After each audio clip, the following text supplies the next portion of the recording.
আয় রে আমার কাছে আয় মামনি, সবার আগে আমি দেখি তোকে। দেখি কেমন খোপা বেঁধেছিস তুই, কেমন কাজল দিলি কালো চোখে। আয় খোকো আয়, আয় খোকো আয়।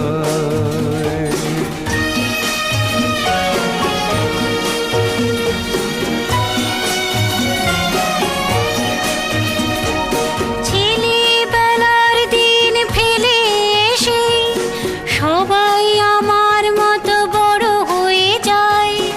জানি না কজনে আমার মতন মিষ্টি সে পিছু ডাক শুনতে যে পায়। আয় খুকু আয়।